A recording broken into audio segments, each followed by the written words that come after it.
자, 이제 우리 10계명의 이 본문 내에서 이러한 내용들이 어떻게 나타나고 있는지 그 내용을 이제 한번 살펴보는 시간을 갖도록 하겠습니다.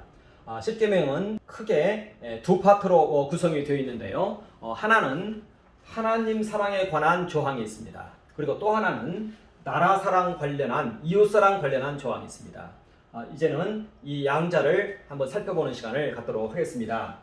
하나님 사랑에 관한 이 조항은요, 이제 제1계명에서 4계명까지 나타나 있습니다.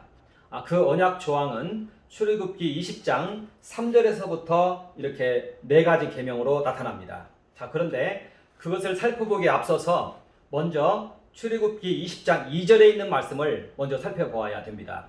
그 2절에 있는 내용은 나는 너를 애굽 땅 종 되었던 집에서 인도해낸 너희 하나님 여호와다, 이렇게 이야기를 하고 있습니다. 자, 이 조항은 애굽 사람에게 어떻게 행하였음과 너희가 이것을 보았느니라, 이 조항과 하나의 평행을 이루고 있는 본문입니다. 그래서 이 본문은 여호와의 언약 조항입니다. 말하자면 출애굽기 20장 2절에 있는 이 내용은 여호와와 관련된 언약 조항이라는 것입니다. 말하자면 출애굽기 19장 4절에 있는 내용과 평행을 이루는 본문이라는 것입니다. 그리고 3절부터 17절까지 나타나 있는 그 내용이 바로 여기에 있는 내 언약을 지키면 이 본문과 평행을 이루고 있는 언약 본문이라는 것입니다. 자, 그래서 우리는 이제 이 본문과 이 10계명과의 이런 관계를 먼저 한번 살펴봐야 됩니다. 자, 말하자면 나는 너를 애굽 땅 종 되었던 집에서 인도해낸 너희 하나님 여호와다 하면서, 그러므로 너희는 나 외에 다른 신을 내게 두지 말라, 형상을 만들지 말라, 이런 조항이 이렇게 이어지는지, 아니면 이 조항과 이 조항이 독립되어 있는지를 먼저 한번 우리는 살펴봐야 된다는 것입니다. 왜냐하면 여기에서 1계명에서 4계명까지의 내용이 너무 엄격합니다. 이것은 신랑이 신부에게 말하는 차원으로 해석이 되어집니다. 너무 엄격해서 신랑과 신부가 아닌데도 이런 조항을 이것을 이유로 해서 이것을 말하면은 그것은 굉장한 그러한 부조화를 나타낸다는 것입니다. 그러니까 이 조항과 이 조항은 독립되어 있다는 것입니다. 말하자면 내가 너를 이렇게 인도했기 때문에 너희는 나를 이렇게 섬기라, 이런 식으로 해석해야 될 것인지, 아니면 내가 너를 위해서 나는 내 언약을 이렇게 수행했다, 그러므로 너희도 너희의 언약을 이렇게 수행해라, 이렇게 해석해야 될 것인지, 여기에 대해서 후자가 맞다는 것입니다. 말하자면 이것은 양 당사자 간의 언약 조항이라는 것입니다. 내가 이렇게 했으니까 너는 이렇게 해라 하는 종속 조항이 아니라는 것입니다. 독립되어 있는 언약 조항이라는 것입니다.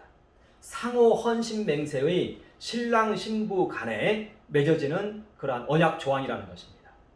그래서 호세아 선지자가 이것을 언급했는데요, 호세아서 2장에 보면 내가 너에게 장가들었다, 이 표현을 씁니다. 그리고 그것이 바로 시내산 언약이었다, 이렇게 얘기를 합니다. 그러니까 이 시내산 언약은 이렇게 혼인관계를 맺는 언약으로 보는 것이지 이것을 종속관계로 보는 것이 아니라는 것입니다. 우리는 히브리어를 연구할 때 주로 마소라 원문을 가지고 많이 연구를 하는데요, 히브리어를 이해할 때는 각 단어마다 있는 문법을 이해하는 것보다 더 우선적으로 중요한 게 있습니다. 그것은 바로 액센트를 통해서 문장을 구분짓는 것이 더 1차적인 그 문법의 이해입니다. 자, 그런데 여기 출애굽기 20장 2절과 그 다음 이어지는 이 3절부터 이어지는 이 내용 사이에는 접속사가 존재하지 않습니다. 그리고 완전한 피어리드가 존재합니다. 마침표가 존재합니다. 그러니까 이 문장과 이 문장은 완전히 독립된 문장인 것입니다. 이것도 마찬가지입니다. 여기에는 물론 접속사가 존재하는데 여기에다가 완전히 마침표를 찍습니다. 그 마침표라는 그러한 그 액센트 용어가 있습니다. 그게 분명하게 나타나 있습니다. 그렇기 때문에 이 문장과 이 문장은 독립된 문장인 것입니다. 언약 조항이라는 것입니다. 앞에 있는 것은 여호와께서 행하실 혹은 행하신 언약 조항이고, 뒤에 있는 것은 이제 이스라엘 백성들이 행해야 되는 그러한 언약 조항이라는 것입니다. 이렇게 놓고 보았을 때 내가 너를 애굽 땅 종되었던 집에서 인도해낸 너희 하나님 여호와라. 여기에는 여호와께서 최선을 다해서 내 언약을 수행했다. 이것을 말하는 것입니다. 특히 유월절 사건은 이제 한 어린 양의 피를 이제 바르고 그러는데 이것은 바로 하나님께서 큰 희생을 치르고 이러한 역사를 이루었다. 이것을 말하고 있다는 것입니다. 자, 그렇기 때문에 시내산 언약을 이렇게 상호 헌신맹세로 파악을 해야 된다는 것입니다. 그렇기 때문에 이제 1계명에서 4계명까지 쭉 이어져서 내려오는 이 언약 조항은 신랑으로서 신부에게 요청하는 명령인 것입니다. 신랑으로서 신부에게 요청하는 간곡한 요청이라는 것입니다. 이 내용들이 너무 엄격해요. 신랑만이 신부에게 요청하는 그러한 요청일 수밖에 없어요. 말하자면 오직 나 하나만을 사랑하라고 말하는 그러한 내용이라는 것입니다. 이것은 내가 너를 구원해냈으니까 그렇게 해라. 좋은 관계가 아니라 오히려 내가 너희를 위해서 이와 같이 헌신을 했는데 너희도 이와 같이 헌신을 해야 된다. 그 언약 조항이라는 것입니다. 자, 말하자면 우리는 지난 시간에도 아브라함 언약을 살펴봤습니다. 자, 그런데 아브라함 언약에서도 여호와의 언약 조항이 있었고 아브라함의 언약 조항이 있었습니다. 아브라함에게 부여된 언약 조항은 너는 축복함이 되라 했던 것입니다. 그런데 그 실질적으로 그 언약이 발전하는 내용을 보면은 온통 믿음 명령이었던 것입니다. 말하자면 여호와 당사자에 대한 믿음만을 그렇게 요구했던 것입니다. 아브라함에게 이 믿음을 요구하고 그 다음에는 창세기 17장에 가서는 완전한 믿음을 요구합니다. 이와 같이 언약 당사자에 대한 이해를 요구하는 그리고 믿음을 요구하는 이것이 사실은 10계명의 그 내용이라는 것입니다. 말하자면 언약 당사자에 대한 이해와 또 언약 당사자에 대한 믿음을 요청하는 것이 10계명의 그 내용이라는 것입니다. 말하자면 상호 헌신맹세의 내용이라는 것입니다. 이것을 가리켜서 호세아 선지자는 호세아서 2장에서 내가 내게 장가들었다 이렇게 표현을 하고 시내산 언약이 너와 나의 혼인 예식이었다 이렇게 표현을 하고 있다는 것입니다. 말하자면 이것은 신랑 되신 여호와 하나님과 우리 간에 맺어진 신랑 신부의 언약이라는 것입니다. 그리고 여기에서 보면은 전부 2인칭 단수형 동사를 쓰고 있어요. 이것은 바로 그 크신 하나님이 이스라엘 백성들 우리 하나하나에 대해서 그와 같이 대하고 있다는 것입니다. 우리 하나하나를 이 전체 대하듯이 대하고 있다는 것입니다.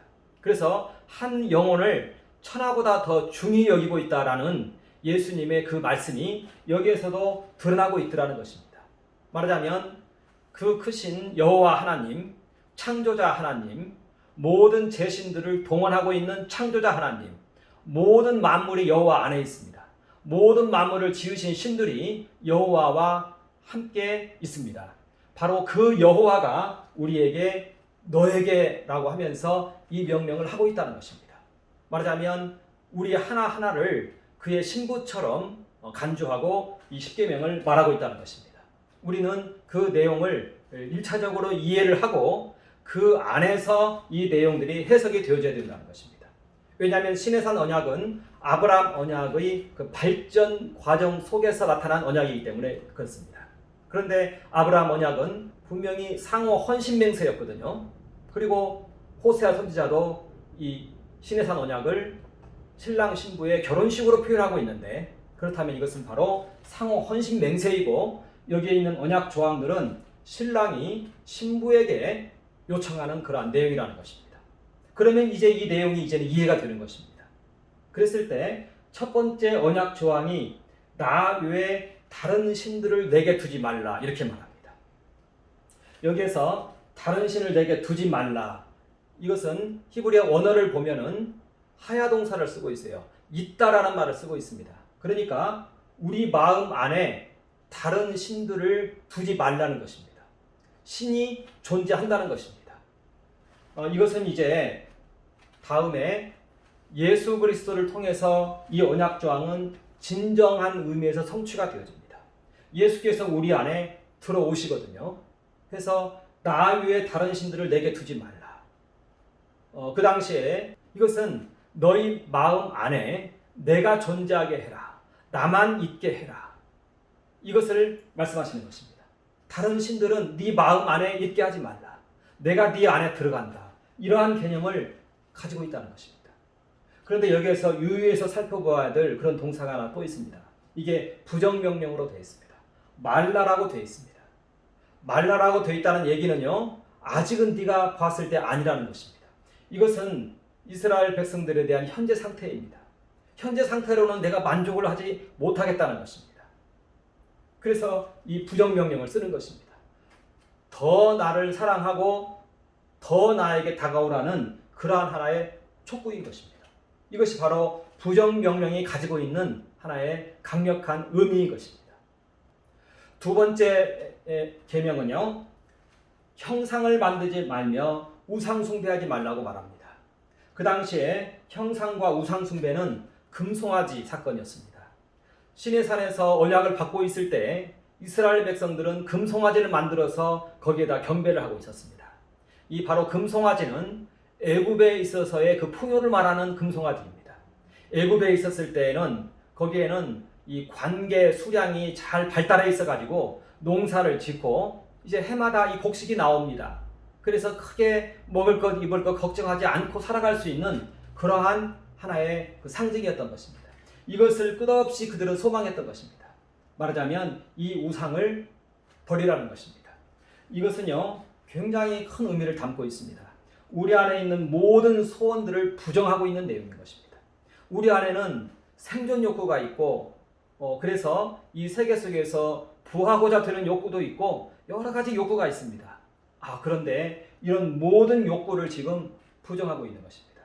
이것은요, 신랑만이 신부에게 요청할 수 있는 그러한 조항인 것입니다. 말하자면 너희 안에 있는 모든 소원을 나에게 바치라는 것입니다. 우리 안에 있는 모든 소유를 바치라는 것입니다. 생명, 소유, 소득, 사업장, 인생 계획, 이 모든 것을 나에게 바치라는 것입니다. 이게 그 언약 조항입니다. 너희 안에 형상을 만들지 말고 우상도 만들지 말고 어떤 것에도 절하지 말고. 이 내용이 굉장히 깁니다. 길게 서술이 됩니다. 어떤 것도 네 안에 형상을 만들지 말라. 네 마음 안에 흠모하는 것을 두지 말라. 네 안에 나 외에는 다른 당사자에 대해서는 일절 소원을 두지 말라. 나 하나에게만 소원을 두라. 자신을 신랑으로 알라는 얘기인 것입니다. 그러니까 이것은 신랑이 신부에게밖에 할 수 있는 그런 명령이에요. 말하자면 내가 너의 신랑이 되었으니, 예수께서 하시는 말씀입니다. 내가 너의 신랑이 되었으니 장차 이제 몇십 년 후에 네가 죽으면 그날 나를 만날 터이니 이 세상에서 네 소원은 나로만 두어라. 네 소망은 나이다. 오직 예수 그리스도 그 한 분만이 너의 소망이다. 곧 만나게 된다. 이 세상을 하직하면 만나게 된다. 바로 내가 너의 신랑이다. 너는 나의 신부다. 나 하나에만 너의 소원을 두어라. 나 하나에만 너의 힘의 근원을 삼으라. 세상에 있는 물질이나 성공이나 이러한 것이 내 힘의 근원이 아니다. 그러한 것들은 다 형상이며 우상숭배일 뿐이다. 나 혼자만으로 내 힘의 근원을 삼으라. 이러한 어마어마한 명령인 것입니다. 그리스도인들에게 이 명령이 지금 주어져 있습니다. 예수 그리스도 한 분만을 사랑해라. 그분만이 신랑이다. 그분만이 힘의 근원이다. 그분만이 너의 소망이다. 이 명령인 것입니다. 이 명령을 이행하려면요, 자기 생명, 소유, 소득, 사업장, 인생, 재산 다 주님께 바쳐야 됩니다. 그런 자만이 여기에 충족하게 되는 것입니다. 우리에 있는 모든 소원을 부정하고 있는 그러한 내용인 것입니다. 그렇기 때문에 여기에 대해서도 하지 말라라는 부정명령이 따라오는 것입니다. 너희의 상태는 아직은 그 상태가 아니라는 것입니다. 이제는 이 상태를 이루라는 것입니다. 그래서 자꾸 처음에 말씀을 드릴 때 10계명은 제사를 명령하고 있다. 그게 바로 이 뜻인 것입니다. 이건 번제의 제사를 통해서만 이루어지는 그러한 덕목인 것입니다. 번제를 통해서 우리의 생명 소유를 다 바쳤을 때 그때 이루어지는 그러한 명령이라는 것입니다. 현 상태로서는 부정명령입니다. 너는 이러고 있다는 것입니다. 여기에서 이제 벗어나라는 것입니다. 이것이 십계명이 말하는 제사 명령입니다. 복음 명령인 것입니다. 이렇게 이 계명이 되어 있다는 것입니다. 자, 그리고 세 번째 계명은요. 너의 하나님 여호와의 이름을 망령되이 일컫지 말라. 이것도 말라가 되어 있습니다. 망령되이 일컫지 말라는 것입니다. 이것은요. 여호와 경외를 말하는 것입니다. 여호와 경외가 신앙에서 가장 높은 그러한 차원의 윤리입니다. 여호와를 경외하는 것. 그런데 이 경외라는 것은요. 여호와를 만난 자만이 나타납니다. 개념으로 추상적으로 이해하고 있는 이런 여호와는 이 경외가 나타날 수가 없습니다. 그것을 말하고 있는 것입니다. 나를 만나라는 뜻인 것입니다. 말하자면 모세가 여호와 하나님을 만났습니다. 천천만만의 천군 천사들을 동원하고 있는 그 여호와를 만났습니다. 그 앞에 나아가서 언약을 체결했습니다. 그 현장으로 너희도 나아오라는 것입니다. 그 현장을 너희도 경험하라는 것입니다. 이것은 경험을 해야 된다는 것입니다. 만나야 된다는 것입니다. 이것을 엑스타시한 그런 것으로 만나는 것은 우선적이 아니고요. 믿음으로 만나야 된다는 것입니다. 믿음으로 만나는 것입니다. 그 한 번의 경험이 또 평생을 갑니다. 천천만만의 천군 천사들과 함께 모든 만물을 창조하신 그 여호와, 그를 만나는 것을 말하는 것입니다. 그런 자에게 여호와의 이름을 망령되이 일컫지 않는 그러한 계명을 준수할 수 있게 된다는 것입니다. 이것은 이제 하나님을 만나라는 얘기인데요. 이것도 제사를 통해서 만나는 것입니다. 여기에서도 이제 하지 말라는 이런 부정명령이 이렇게 있는 것입니다. 자, 그런데 4계명의 긍정명령이 있습니다. 이 긍정명령이 있다는 얘기는요. 여호와께서 그 기능을 살려두었다는 것입니다. 말하자면 우리 양심 안에 그 기능을 살려두었다는 것입니다. 그것은 바로 안식일을 기억하여 거룩히 지키라는 이 계명인 것입니다. 우리 안에 이것은 하나님께서 살려놓았다는 것입니다. 그래서 우리가 이 행위를 할 수 있다는 것입니다. 그리고 우리는 일주일에 한 번씩 이 안식일을 준행하고 있습니다. 이것만 봐도 우리는 알 수 있다는 것입니다. 봤을 때 안식일을 기억하여 거룩히 지키라. 자, 이것은요. 안식일은 창세기 1장에 보면은 제7일입니다. 그래서 7일마다 한 번씩 우리는 안식일을 준행을 합니다. 자, 그런데 진정한 의미의 안식은 무엇이냐? 그것은 이스라엘 백성들이 이 애굽 땅으로부터 나온 그 유월절, 그 출애굽 유월절의 그 사건이 바로 안식일입니다. 그러니까 이스라엘에서는 이 7일마다 이 유월절 사건을 기념했던 것입니다. 그것도 이제 어린 양의 피로써 이 사건을 기념했다는 것입니다. 제사를 통해서 이 유월절을 재현시켰다는 것입니다. 제사를 통해서 이 사건을 출애굽 사건을 재현시켰다는 것입니다. 이것을 통해서 이제는 이 첫 번째, 두 번째, 세 번째의 계명을 준행해 낸다는 것입니다. 이 제사를 통해서 이것을 이루어낸다는 것입니다. 말하자면 제사를 통해서 우리는 우리 안에 있는 다른 신들을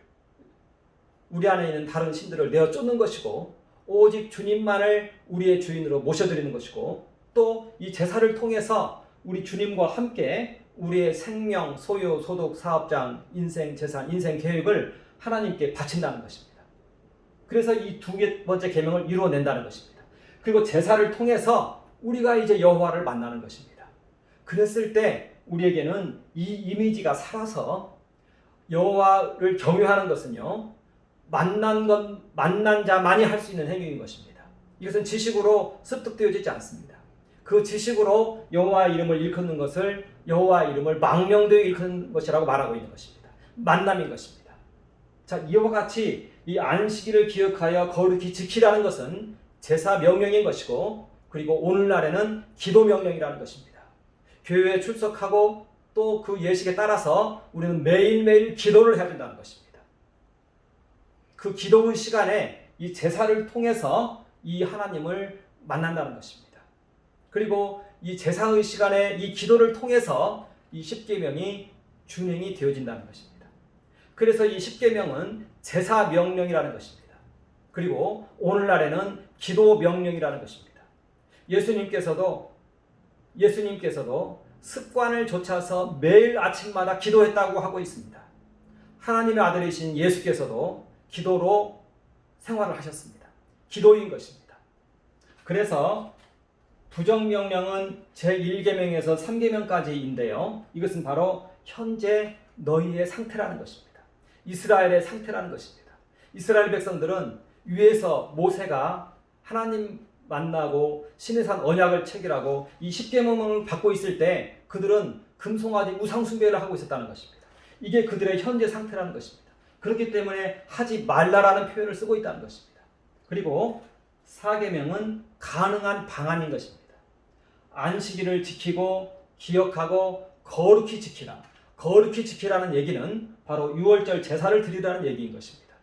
이 사건을 고스란히 재현시키라는 것입니다.